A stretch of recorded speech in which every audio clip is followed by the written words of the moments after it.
Wato a wannan online space din mafi yawan mutane suna so su fara making income, amma kuma babbar matsalar su idan an yi maganin cewa ga abin da za su samu income da shi online, ba sa da wasu kuɗi da za su sa domin su yi generating misali su fara making income a nan online din. Mafi yawan abubuwan da ake yi online din yanzu in ka duba zaka tarar cewa kuɗi ake sawa. Akwai abubuwa kuma da ba sai ka sa kuɗi ba zaka iya fara su online din nan domin kai making income da su a nan online space din. So a wannan video zan baku tabbataccen hanyoyi guda 6 da zaka iya bi kai lanin wasu abubuwa, ko kuma idan ka iya ɗaya daga cikinsu wanda za ka iya making income da shi a nan online space ɗin. So wannan abubuwa ne da ko da baka da kuɗi, baka da kuɗin farawa, baka da kuɗin da zaka saka a ciki, za ka iya fara su ba tare da ka sa kuɗinka ba. A matakin farko kenan, a matsayin beginner za ka iya farawa a hankali da abin da kawai kake da shi. So ɓangare abu na farko za mu fara ɗaukar ɓangaren content creation. Normally na ji kana jin ana maganan cewa kai creating content misali content abin da ake nufi kawai ka fito ka yi video ne kamar haka yadda kaga mutane suna yin video ka ɗora a social media, ko kuma ka zo ka yi rubutu, shi ake nufi da irin misali like abin da ya shafi ɓangaren content creation dai. So wannan part ne da zaka iya making income da shi a nan online space ɗin, ko da baka da income kuɗin da zaka iya farawa domin kuma a ce kayi making income da wannan abun kenan misali a nan online space ɗin. Ɓangare na biyu da nake so mu ɗauka shine ɓangaren online coaching. Normally idan ka duba a nan online space din zaka tarar cewa ko da ka zo online din nan akwai wasu abubuwa da already ka riga kana da experience akan su, ko kuma ka iya su, ko kuma ka koyi wasu abubuwa a nan online din. So zaka iya zuwa kai coaching mutane akan cewa sotin misali ga hanya kaza da ake bi a yi wannan abun, ga hanya kaza da ake bi a yi wannan abun. So normally akwai mutane da dama da za su iya misali suna neman coaches a online din nan wanda za su yi guiding nasu akan su abubuwa in order su samu kuma su yi moving. Kamar misali a ce kai ne misali kana misali a mataki na 2, so duk wanda za ka yi coaching a wannan online din zai zama da cewa yana irin a mataki na 1 ne. Ba za ka je zuwa coaching wanda yake mataki na 3 ba ko menene ya fi ka knowledge a nan online. So duk wanda za ka yi coaching he is behind you, ka fi shi misali knowledge a nan online space din. Ko kuma ya zama da cewa kawai ko da online din nan baka da wani knowledge a rayuwanka da kake yi normally yanzu, ai zai zama da cewa like kana da wasu abubuwa da ka riga ka san da su ko ba nan online ba. So za ka iya zuwa ka yi magana akan interest ɗinka, abubuwan ka kai coaching akan misali abin da kake da misali experience ya uniqueness, kawai ka fito ka yi magana akan abin da kake bukata, abin da kuma kake da experience akan shi. Za ka iya coaching a lot of mutane a nan online ɗin kuma ka yi making income da wannan online coaching ɗin.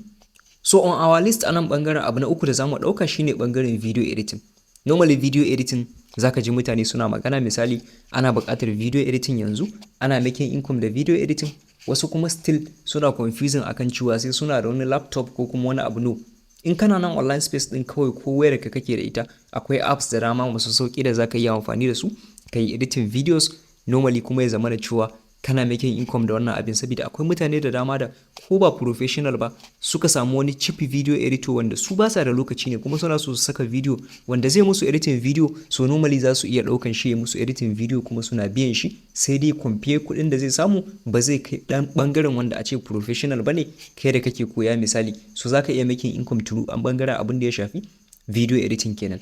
Then abu na gaba da nake so mu ɗauka shine ɓangaren abu na 4, wato social media management.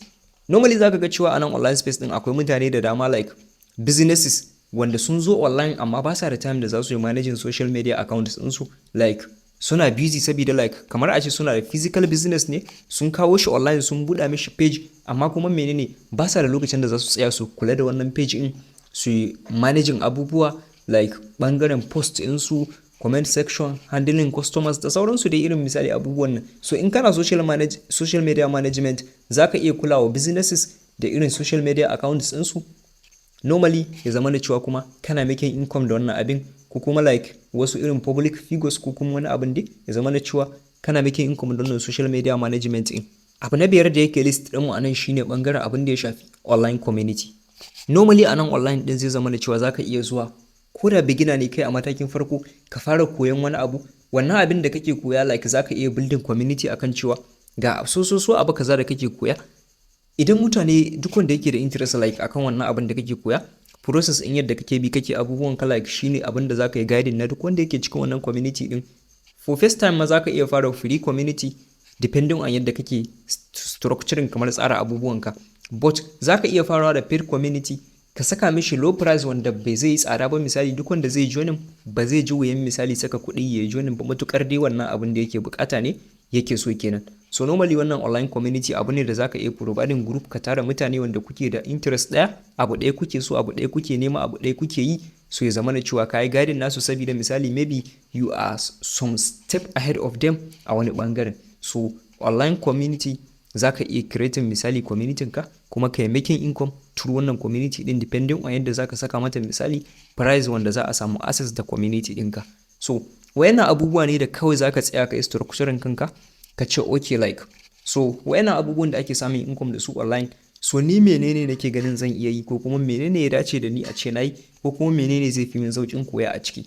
Kawai za ka duba ka tsara ka ga abin da kake so ka koya, ka je ka fara. Idan kana da interest na bangaren a ce ka fara creating content, wato content creation ko kuma video editing, yadda ka ga normally ni ina creating video a nan online din, ina creating content kuma ina editing na video na, ina da misali full community da kuma full lectures a cikin course na content pro kit wanda zai yi guiding naka akan yadda zaka yi creating misali professional videos da wayanka, kuma misali ka yi editing da wayanka kamar yadda kaga ina nawa videos din. So idan wannan wani abu ne da kake da interest akai, zaka iya dubawa misali a itisabtech.com currently ko kuma a wifibusiness.club domin ka registration naka, kai joinin wannan content pro kit din domin ka samu access da valuable information wanda zaka a cikin kwana 2 ko 3 ka kalla lectures in domin ka samu kyakkyawar fahimta akan ga yadda nake creating content na da yadda nake editing videos, domin kai ma ka yi irin wannan ko kuma fiye da nawa ma. So zan ganku a cikin wannan community din wanda suke da interest akan abin da ya shafi content creation kenan.